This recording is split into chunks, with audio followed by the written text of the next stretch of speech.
จะสบายดีตอนเช้าเนาะพอดีมื้อนี้เดินทางไปการก็มีเวลาอยู่จะมาเบาเรื่องที่มัน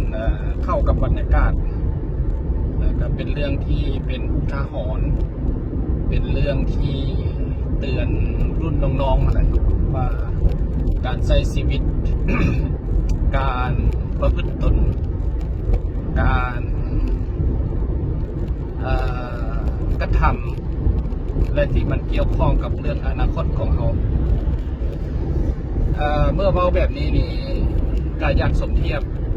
ต่างประเทศให้เห็นว่าการประพฤติตน หรือว่าการกรรมประวัติของคนอยู่ต่างประเทศนี้เป็นอย่างเขาจริงให้นักเรียนยืมเงินได้เป็นอย่างเขาจริงให้นักเรียนยืมเงินการศึกษาได้เมื่อเวลาเจ้าเรียนจบมาแล้วสามารถตอบแทนใช้หนี้ธนาคารได้ย้อนว่าการเอาประวัติย้อนว่าการกรรมประพฤติของคนน่ะมันดีเนาะหมายความว่าจังไดหมายความว่าในช่วงที่เจ้าเป็นนักศึกษาแน่นอนเจ้ากับบ่มีเงิน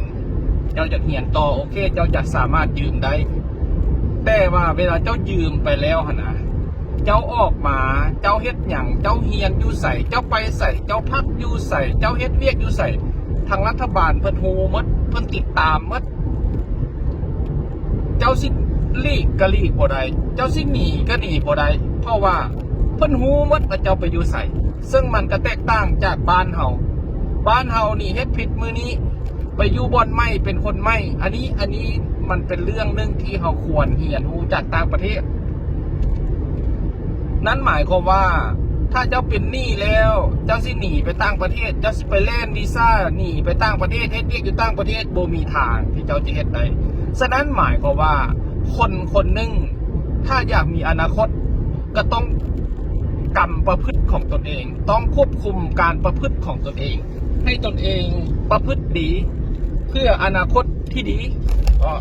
โอเคอันนั้นแม่อยู่ต่างประเทศมาบ้านเฮาบัดนี้มาบ้านเฮาสิเห็นหลายสิ่งหลายอย่างที่มันโกงกันข้ามเฮาสิเห็นหลายสิ่งหลายอย่างที่การประพฤติของคนเฮานี่ว่ายังถือเบาในเรื่องนี้ยังบ่ได้สนใจว่า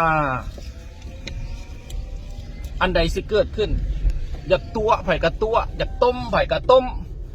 อยากเปิดบริษัทมื้อนี้ก็เปิดอยากปิดบริษัทมื้ออื่นก็ปิดอยากเปิดบริษัทใหม่มื้อฮือก็เปิด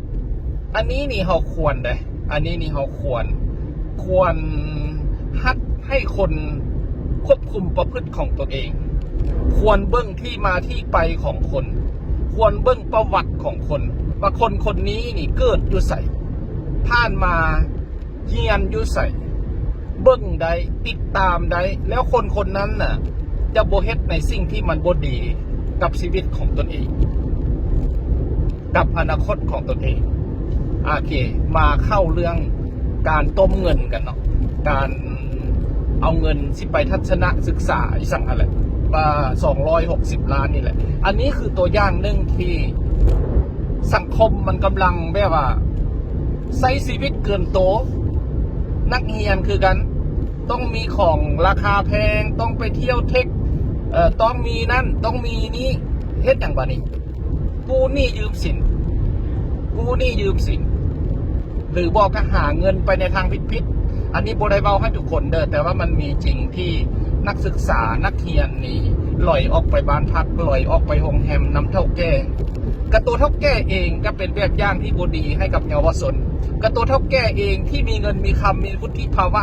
ก็ดึงเอาเยาวชนดึงเอานักศึกษาดึงเอาอนาคตของชาติเข้าไปอยู่ในวงเวียนที่มันบ่ถูกต้องไผสิสั่งทิศสีก็สั่งแต่ว่าอันนี้มันอันตรายกับบ้านเมืองเลยอย่าไปถือเบาของมันนั้นมันเฮ็ดให้คนหนึ่งนี่เฮ็ดอย่างก็เฮ็ดเพื่อหน้าเพื่อตาต้มคนมาเพื่อมีฐานะที่ดีแต่ถ้าอยู่ต่างประเทศนี่จะบ่มีแบบนี้เพราะว่าถ้าเจ้าเฮ็ดแบบนี้ก็คือกับตัดอนาคตของเจ้าไปสมัครเรียกอยู่ไสก็บ่ได้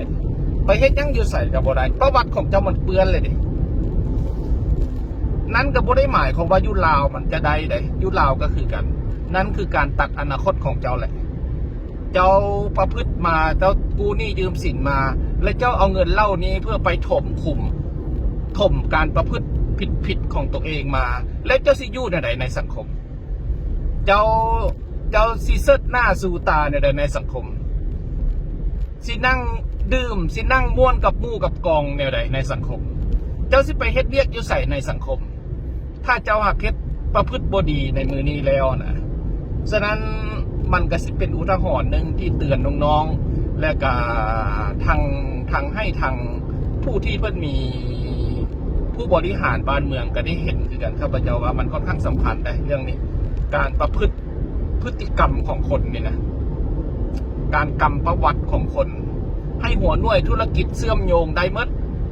คนนี้ที่จะมาสมัครงานนี่นะประวัติเราเป็นอะไรเข้าไปเบิ้งอยู่ใส่ข้อมูลเหล่านี้นี่เบิ้งได้อยู่ใส่ว่าผู้ใดเฮ็ดอย่างมาผ่านมาประวัติเป็นอะไรคันเป็นแบบนี้นี่คนจะคุมเพื่อพฤติของตัวเอง เพื่อสามารถอยู่ได้ในสังคมนี้บ่เฮ็ดในสิ่งที่มันบ่ดีผมจะได้หลาย